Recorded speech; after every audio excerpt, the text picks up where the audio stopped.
Hello, everyone, and welcome to the International Cannabis Conversation podcast. I'm Jill Reddish, co-founder of the Global Cannabis Network Collective, and I'm excited to be back on the podcast today after missing a couple episodes, joining my co-host and co-founder, Chris Day.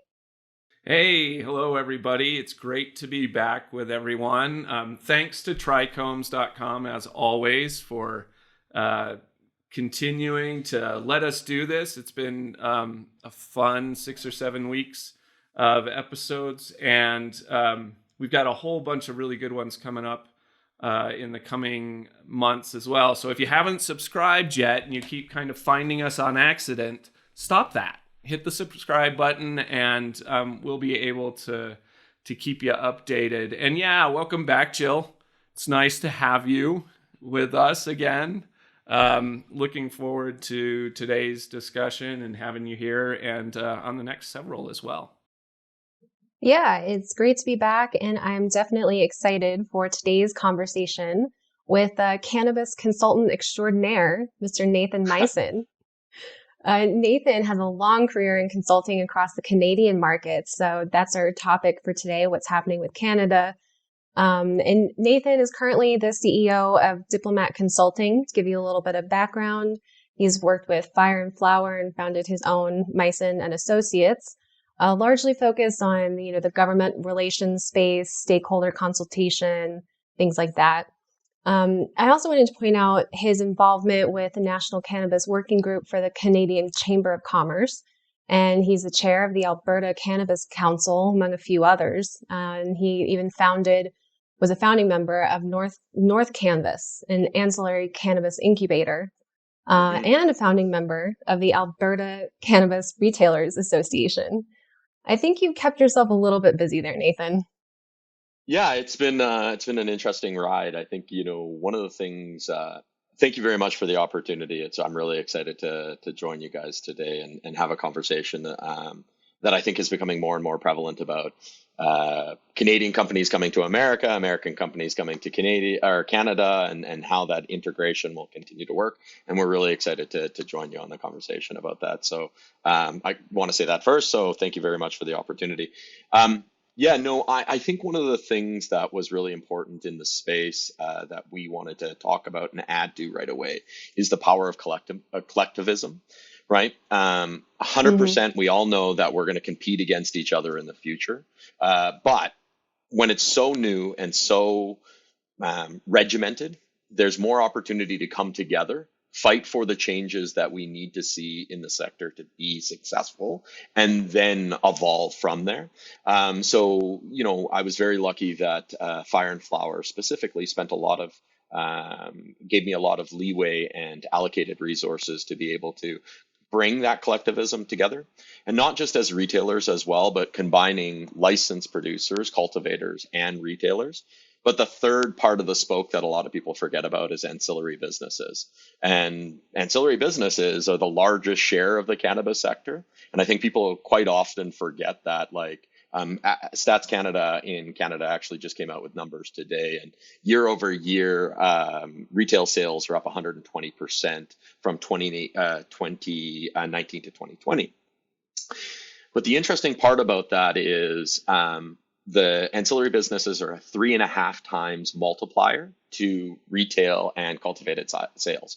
So if you're doing $2.5 billion in retail sales, you're looking at a $6.5 to $10 billion economic contribution for ancillary businesses, the people that build our shops, the people that secure our shops, the regulators, consultants, lawyers, so on and so forth.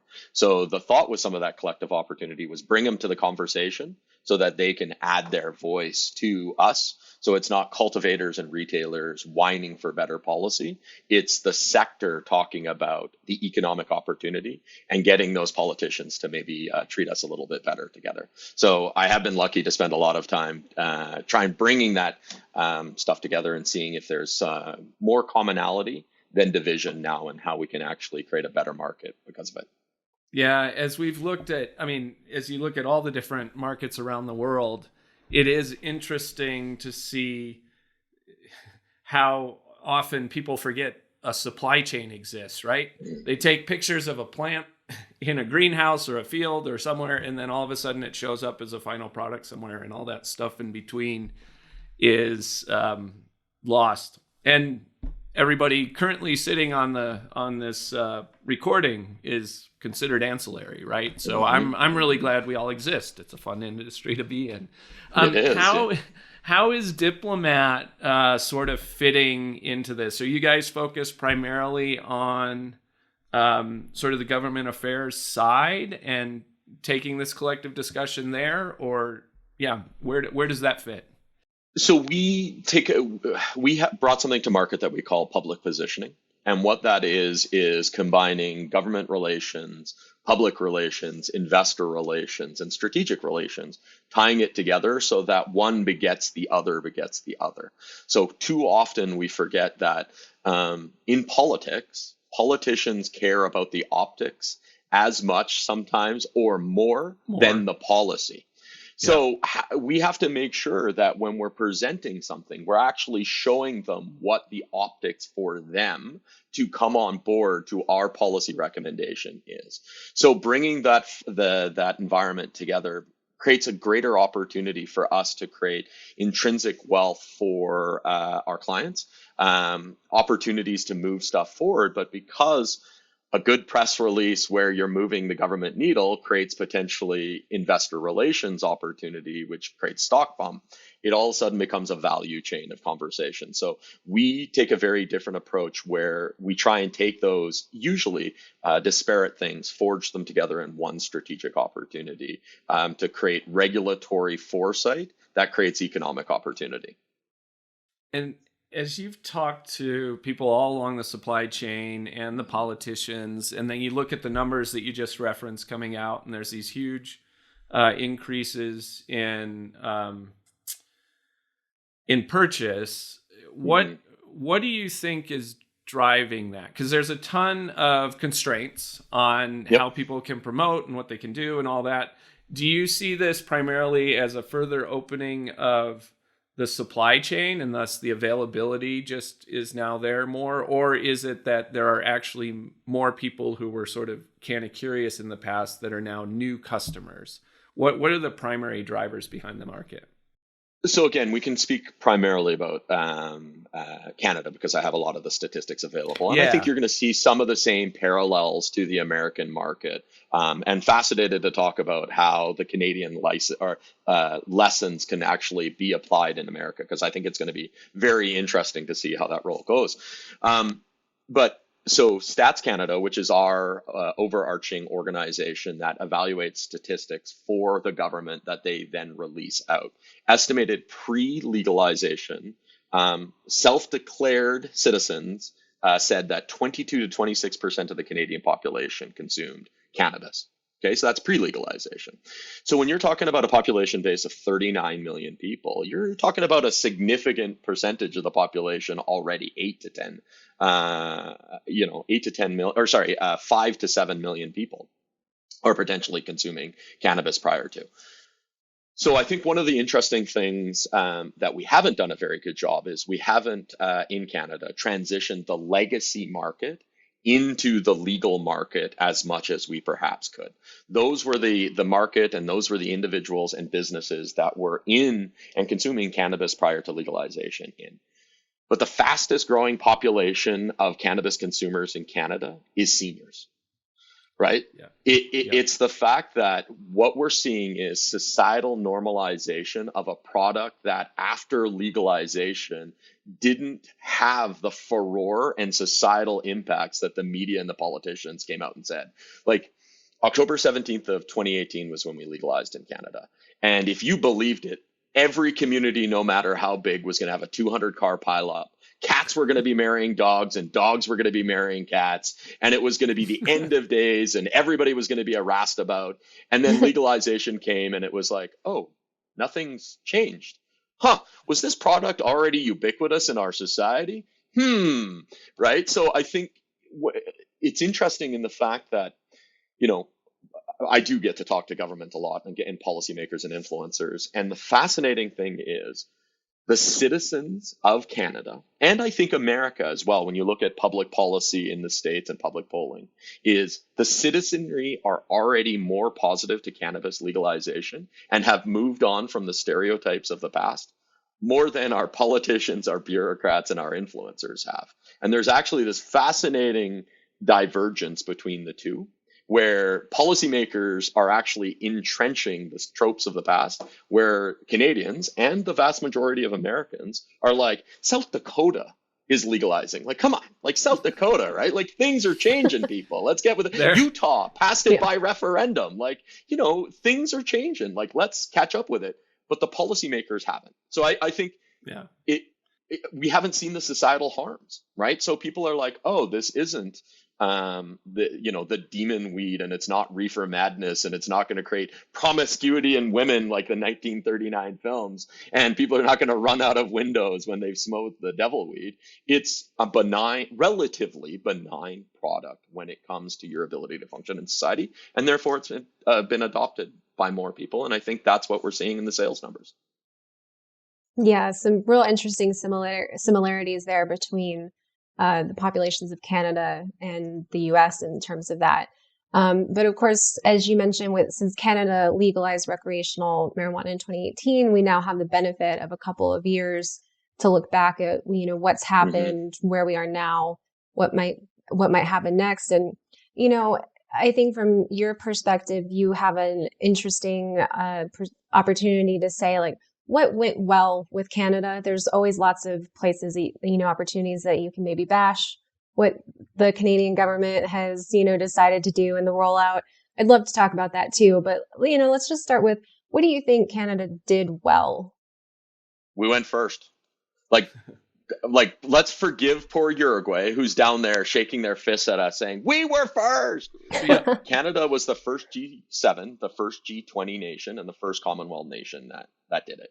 And the Commonwealth nation part is a big part, because we have to keep in mind, there's still 54 nations that are a member of the Commonwealth, with a population base of 1.9 billion people. And Commonwealth law is an actual thing. It is the common law. So Canada going first set a legal precedent for at least 54 nations with 1.9 billion people. So what I actually think it was one of the larger societal policy movements in Canadian history.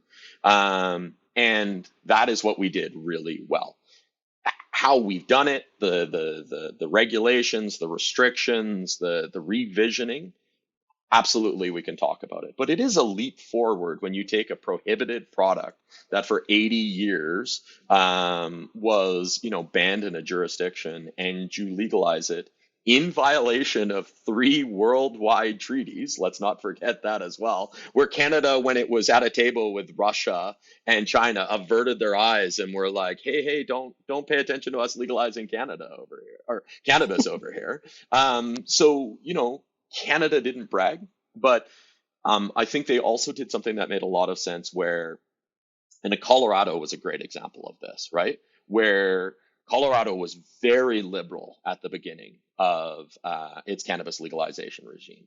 The number one thing that always comes to mind for Colorado's legalization was edibles, right? Where your milligrams per cannabis were very, very high. And then they had problems around that. And so then they had to roll it back, right? In politics and in big policy development, it's much easier to give the citizenry than take something away. So Canada created a regulatory framework that was very stringent, with the idea that you could release and reduce those restrictions once you've seen that it isn't cats marrying dogs, dogs marrying cats, and it has been a good job creator. So I think, those are two things that I really commend the government for doing, and the that boldness. I'd love to talk about the things we didn't do well, but one of the things they did well is they put a 3-year review in. So October 17th of 2021, there's a 3-year review of the act, and the sector is now coalescing together and saying, hey, we didn't do this well, we didn't do this well, we didn't do this well. Can we tweak this? Can we tweak that? I would actually think them building a review period is another thing that's a pretty significant win, because now it gives us an opportunity to say, we've learned these lessons. Now, how can we make it better? Yeah, that was smart. Having the foresight to understand that this discussion is never really done, and inserting that strategic review process in advance, I think helps everybody have hope. And, as a segue maybe to highlighting some of the challenges with the current bill, I also want to put it in the context of the changing dynamic with your neighbor to the south, the United States, right? As the politicians seem to be speaking with slightly more substance than normal about possibly, maybe at some time in the near future than in the past, they might legalize federally. If that were to change, of the challenges that exist within the Canadian structure, what do you think would be the ones that would need to shift the quickest to make sure Canada doesn't lose its ability to remain a leader in the space in North America? So I think a couple of things that I thought about this a lot, and I think there's some really interesting opportunities. And I think we have to remember that since Canada's legalization, there was 2 nations on the world that were talking about legalization of cannabis. It's now 56, right? So even in and of that is a giant change. And we become so focused on our own domestic market, we forget to sometimes figure out how those changes are going to apply outside of our own market as well. America's a giant market. Everybody's very excited about it, but it's 360 million people in an 8.5 billion person world, right? So that's something I think that we should keep in a little bit of consideration as well, because that's going to be a big part. You are speaking our language. I mean, that's the whole reason the Global Cannabis Network Collective exists and why we do this show, is because there's plenty of people out there talking about the Canadian market specifically or the US market specifically. And we were a bit remiss in not covering Canada in this show up until really now, and we've got one other one scheduled. For that very reason, we wanted to highlight and continue to highlight sort of the global marketplace. So all of that to say, completely concur.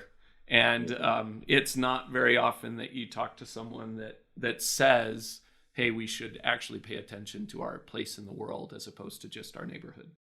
Well, I'm lucky enough to be the co-chair of the International Cannabis Council, which is backed by the Canadian Chamber of Commerce, the International Chamber of Commerce, and the OECD. And we actually took the first delegation to the OECD in Paris ever to add cannabis to the conversation for the Secretariat General of Health.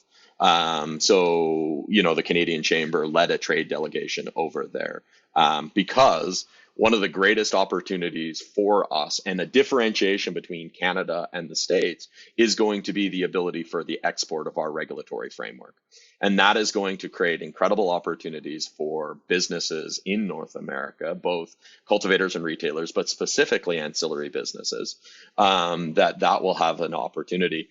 And I think one of the things that is really interesting, that there's a lot of parallels that should be looked about, because I actually don't have as rosy of a view of American legalization based on one significant fact, is how federalism and federal legalization layers on states that already have regulatory regimes. That is a big unknown for me. And that is a big bridge that has to be filled. The difference between Canada is it was federal legalization that pushed us down to our states, provinces, and territories, and then they each enacted their own regulatory framework. That's reversed in the States. You have many states that are already moving or have well-established things. Something as simple as if the feds came out and said, no vertical integration is allowed, right? Yeah. What would that mean for America, where you have entire companies that have built cultivation and retail together? That's going to have a significant impact. So I think that divide is going to be fascinating to watch. And that's where I think the lessons for Canada, for the States, and why Canadian businesses who have had that environment to work in a regulatory framework has a lot of opportunities to bring that expertise, because emerging markets like Mexico, New Zealand, Australia, Germany, Britain, Luxembourg are actually looking at the Canadian model, not the American model. So the lessons learned between the two are going to be really intrinsic if America wants to leave its borders in the future. So I think there's where there's some real opportunity for more Canada or Canadiana in the American legalization conversation.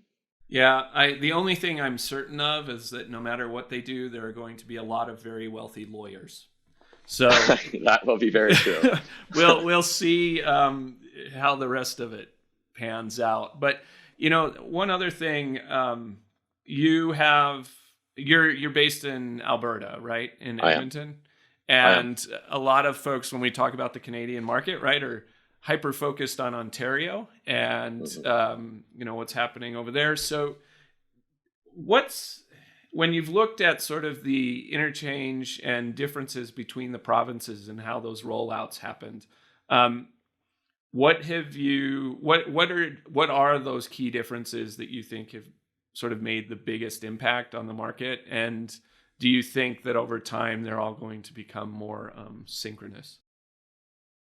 Well, that's a great question. So, again, the benefit of the parallel between the states and Canada is how many states are synchronous in their policy. It's the same thing for provinces in Canada, right? Like there will be differentiation between it. Now, one of the things that's a unique opportunity in a cannabis review as we're looking to finalize and update the regulatory framework is something crazy bold like a practice review. What provinces and territories does the sector and the regulators see as the best for us to potentially harmonize as we're looking to export our regulatory framework? I think that's a really exciting thing. Everybody's hyper focusing on Ontario because, of course, it's the biggest. It's 14 million people in a country of 39 million people. It has a disproportionate sway in the rest of the country. And Alberta was so much further ahead than anybody else when it came to the rollout of its retail environment. Everybody is still catching up. Like there's 550 stores in Alberta of a population base of 4.2 million people. Like that is like leaps and bounds. I think the other one that's an interesting one will be the difference between the regulator and how they want to involve themselves within it. The differentiation of product from a cultivator to a retailer is a very unique one, and the provinces have all done it best or differently. Saskatchewan, where they've allowed the private sector to be more involved in that process, has the least expensive cannabis that still generates revenue for the government of Alberta, but allows us to compete with the illicit market, which was one of the stated goals of cannabis legalization. So I think there's little bits and pieces that you can pick from. And as America's looking, I think that's also a really interesting thing for American regulators to look at is what part of the Canadian federalized system do you like? But what also part of the provincial models do you like? Because we have 13 different ones here. So you can be like, I'll take a little bit of this, I'll take a little bit of that, and hopefully create something that makes a better environment for the states to roll it out as well. Yeah, totally. Nathan, in our last few minutes here, I'd like to circle back to, some of the coalition building approaches that you touched on at the beginning. I was excited to bring you on with this podcast because you, like both of us, are such a networker. You understand the value of partnering, sharing your network.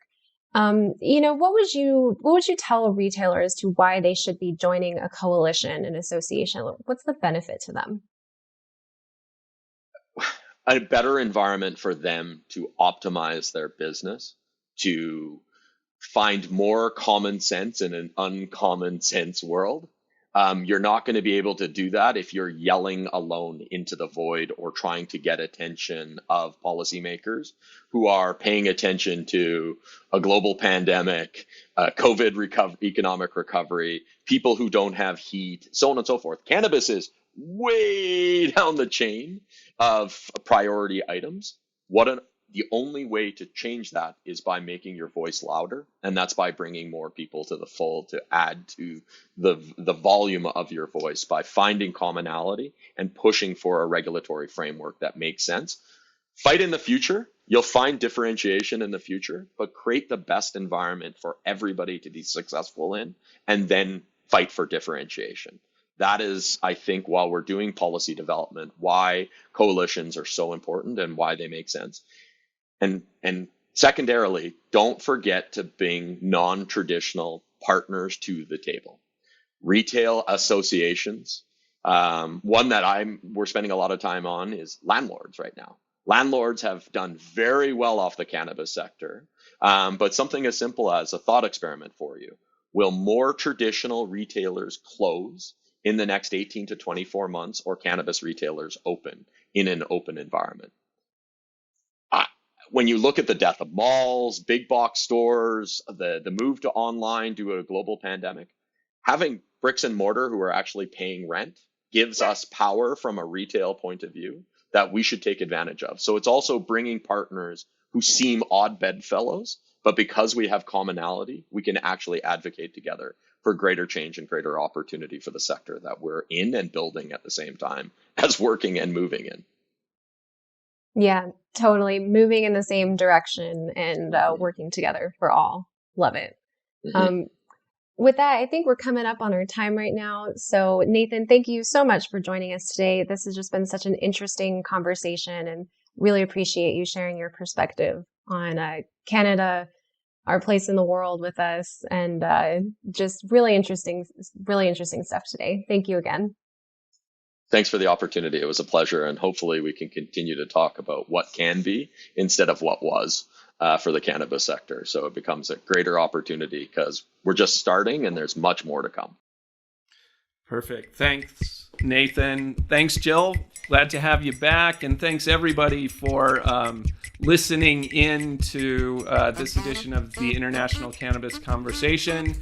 We look forward to being here in the coming weeks and seeing you again real soon.